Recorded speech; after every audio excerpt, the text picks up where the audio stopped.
Hello and welcome. My name is Cain Yentzer for innercourttaiji, and welcome to another one of my videos. This is the second video in a series of 2 videos. The subject matter we are talking about has to deal with one of the biggest, most common mistakes I see in people's taiji all over the place, pushing hands, form, standing, and that is the inability to level off the pelvis. It's an error, and I call it an inability because it's something you need to train into your body. It takes some training to be able to do this, especially when you're moving. In the first video, I dealt with what the problem was, the symptoms of the problem, and in this video, I'm going to deal with how to fix it. All right, but before I get into it, I've included 4 videos in the description below, and I want you to go watch those videos.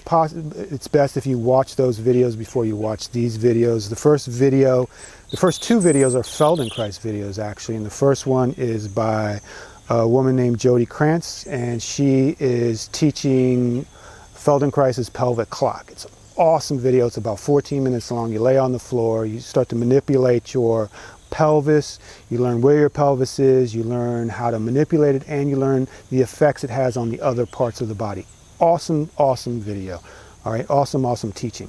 And the second video is a shorter video. It's also a Feldenkrais video by Taro Iwamoto. I hope I pronounced your name correctly. And he's talking about how to loosen the pelvis or understand the pelvis so you can do better stretches when you try to touch the floor. He goes through a yoga exercise, also an excellent video. Please watch those 2 videos. It's a really good learning.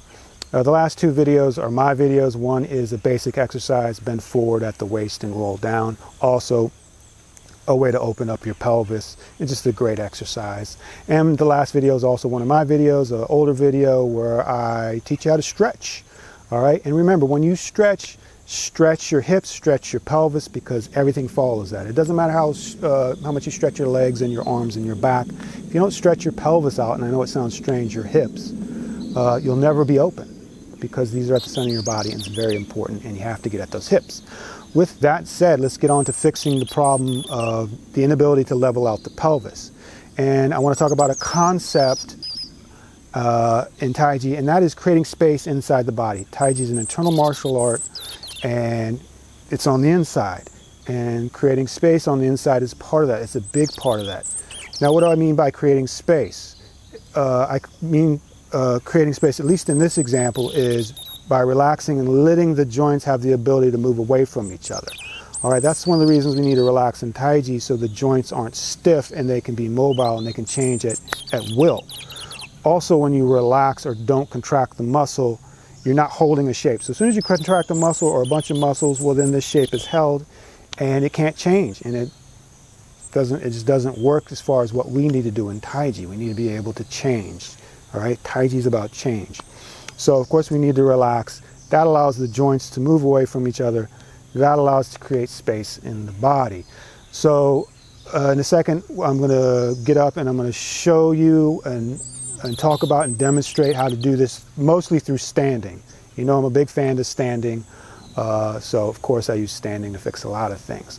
So the concept we're dealing with is making space in the body,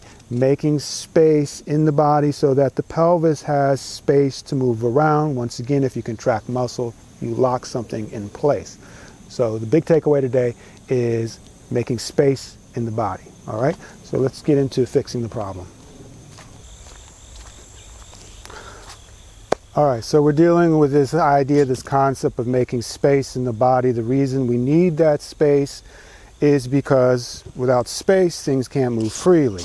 If you're contracting your muscles, you're keeping your shape, and most definitely can't move freely because it draws the joints together, getting rid of the space. So we need to relax so our joints can open so we can make that space.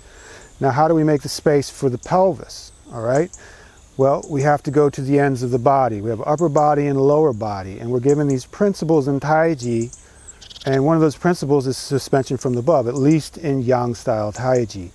And one of the reasons we suspend from above is this to open the spine up. And what I mean by opening the spine, meaning, once again, the vertebrae, the joints moving away from each other. That gives space for the vertebrae to move more freely, and it can change its shape. Also, it takes pressure off of the back of the pelvis where the spine is rooted, and you can then tuck under. It can pull down. It's not, if the spine is stuck, it won't, and it can't change, well, the pelvis can't change. Think about that for a second, because we're talking about linkage here, all right? If the spine is stuck in one shape, not open, the pelvis is connected to it, pelvis is not going to be able to move unless you shove it into place. And if you shove it into place, you're using muscle and you're stuck in one position, and it won't be able to change as you move, which it needs to do. So suspension from above means leveling off the head and feeling as though you're suspended from above. When this feeling is correct, the top of the head will become light, and you will literally feel as though you have something tied to the top of your head, extended up, and that your spine is hanging down like wet clothing or a shirt on a hanger, all right? And I think that's a really good way to think about it. Feel like your shoulders are a hanger and your spine is just hanging down. The last vertebrae, the tailbone, should feel like it says in the class, it's having a string tied around it and a weight at the bottom, and it's pulling open. And this will naturally start to let your pelvis level off as soon as you open the spine up, and it's just a subtle instruction you need to give from the mind to the pelvis, and it just levels right off in the back, all right? Now, suspended from above is not enough. Opening the spine is not enough, because there's the front of the pelvis, and the front of the pelvis will run into the thigh bone. And once again, if you don't release the legs, which is really hard, you're contracting the muscle and keeping its shape, and it cannot change. In Taiji, you need to have the ability to change. That's why we relax. So the idea in the lower legs, which is a little bit less talked about, and you might hear me talk about this in other videos, is driving the knees forward. Driving the knees forward means moving away from the back of the pelvis, all right? And that creates space up here. Now, we don't do this through muscle, we do this by relaxing the legs. Well, what happens if you relax the legs? Aren't you going to collapse? Well, you need to balance out the joints in the legs, meaning if there's a driving force forward in the knees, in the hips mostly there's a driving force back, also in the ankles, but a little less in the ankles. Just make sure your ankles are relaxed. And what happens is you get a dynamic Taiji tension in the legs where the joints actually balance each other out. And then you have something to sit on that's relaxed and can change shape. So when this is done correctly, you can move back and forth and change easily and keep the pelvis leveled off. And this is Taiji balance, all right? Now you can't do that if the legs are engaged like an athlete does when he's lifting weights. So this is a very simple concept to understand, making space, all right? Now, what posture should we practice? Well, start off with a double-legged stance, a double-weighted stance. Uji I would not suggest, because the position in the hands in Uji makes it more difficult to deal with the pelvis, just because it causes more of a traffic jam here in the beginning. It can be done, obviously, but to make it a little bit easier, bring your hands up to around dantian height, belly button height, all right? That makes it easier for you to relax the lower back, all right, in conjunction with suspending from above, and you'll find it easier to let the pelvis level off. You can also come up here, play with these positions, all right? Just remember to relax and look for the points I'm talking about in the legs and in the back. Once you can find the pelvis relaxed, I forgot to go over one thing. If I'm doing it wrong, symptoms. Touch your belly. If your belly is engaged at all, you're using muscle. Okay, we're not shoving the pelvis into position, which you can do, but it's incorrect. Buttocks, completely relaxed lower back, completely relaxed back of the legs, very relaxed. All right, that tells you your pelvis has the ability to relax. Nothing's holding it and gripping it and holding it in place. All right, that's what you're looking for. If you have those symptoms, well, you need to practice relaxation. Really, really, really. Let go of the legs, suspend from above. Don't use muscle, don't get stiff, all right? After we have accomplished that, well, then we can move on to an actual Taiji posture. What I mean is we're separating now, yin and yang. And this becomes a little more difficult because you have this attitude, which is easy to control with a double weighted stance, but now we have to deal with this because the weight is separated out. And I mean this, the pelvis tilting like this. All right, so 70, 80 in the front, 20 in the back. Now, again, more difficult to drive the back knee forward, but it's very important. Don't forget about that. You have two legs, all right?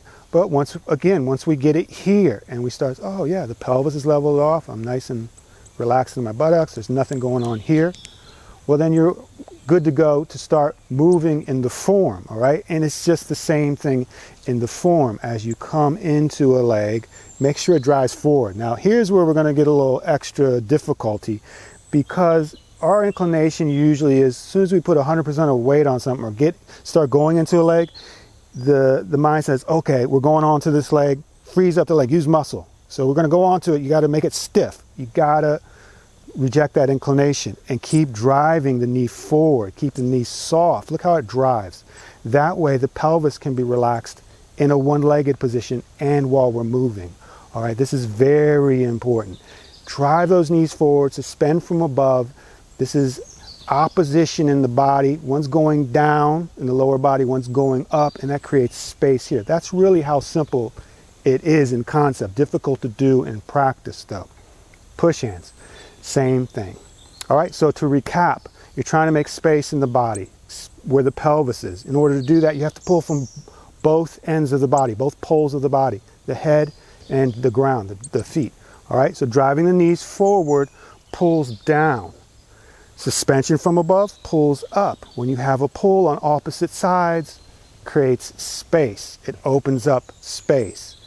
And that's how we level off the pelvis. All right, so if you have any questions, any comments, please leave them in the comment section. Please like the video, please subscribe, and I'll see you in the next video. Thank you very much.